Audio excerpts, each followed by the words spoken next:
जय श्री कृष्णा। कैसे करें कालसर्प दोष का निवारण?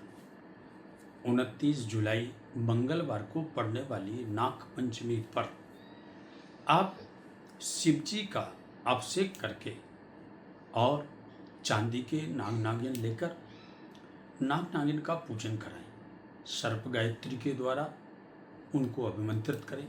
उसके बाद 12 नागों का नाम लेकर के और शिवलिंग पर अर्पण करें। नमोस्तु सर्पेभ्यो जेके च पृथ्वी मनु जे अंतरिक्षे देवी तेभ्यः सर्पेभ्यो नमः। इस मंत्र को बोलकर चांदी के नाग नागिन शिवलिंग पर अर्पण करें। शिव जी का परिपूर्ण षोडशोपचार से अभिषेक करें एवं संकल्प में आपकी जन्म पत्रिका में जो भी कालसर्प है उसका नाम लेकर के और भगवान भोलेनाथ पर अर्पण करें। जब आप विधिवत संकल्प करके, विधिवत शिव जी का पूजन करके, विधिवत अभिषेक करके नाग नागिन अर्पित करते हैं तो आपकी जन्म पत्रिका से कालसर्प दोष का दुष्प्रभाव धीरे धीरे करके समाप्त होने लगता है। नागपंचमी बहुत ही श्रेष्ठ मुहूर्त है। इसमें भगवान भोलेनाथ का अभिषेक करने मात्र से पितृदोष से मुक्ति प्राप्त होती है, पितरों का शुभ आशीर्वाद प्राप्त होता है तथा आपके जीवन में जितने भी प्रकार की बाधाएं हैं उन सभी बाधाओं से निवृत्ति होती है।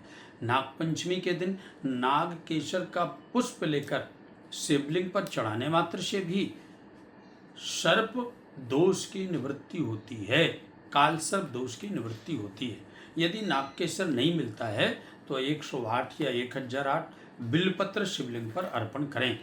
इससे भी कालसर्प दोष से मुक्ति प्राप्त होती है।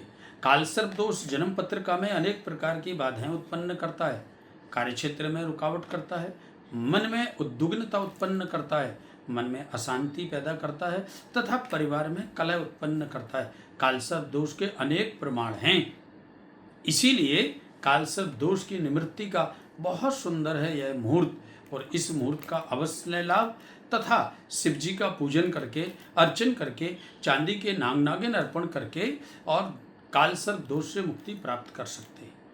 इस प्रकार से आप अवश्य इसका लाभ लें।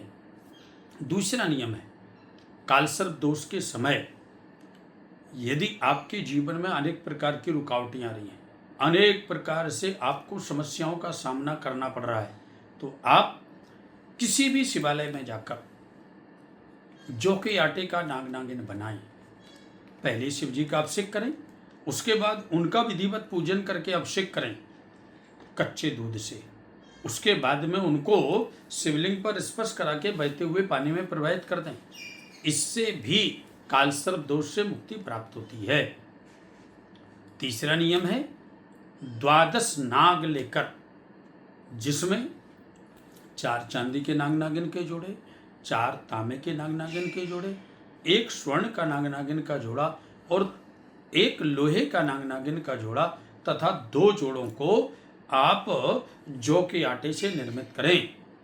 इस प्रकार से 12 नागों को रख करके उनका विधिवत पूजन करें। 12 नागों का नाम लेकर सर्प गायत्री से उनका अभिषेक करें और उसके बाद उनको जल प्रवाहित करने से भी कालसर्प दोष से मुक्ति प्राप्त होती है। नागपंचमी बहुत लाभ प्रदान करने वाली पंचमी है। इसको पूरे भारतवर्ष में मनाया जाता है। आप सभी निश्चित ही नागपंचमी पर शिव जी का अभिषेक करके अपने जन्म पत्रिका के सर्प दोष से मुक्ति प्राप्त कर सकते हैं। जिसकी जन्म पत्रिका में सर्प दोष नहीं है, किसी भी ग्रह के किसी भी दोष से वो बाधित है अथवा उसे रुकावटें उत्पन्न हो रही हैं, समस्याएं आ रही हैं, उनको भी शिव जी का अनेकानेक पदार्थों से अभिषेक करना चाहिए।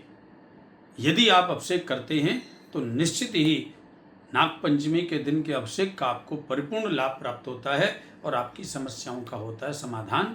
जय श्री कृष्ण।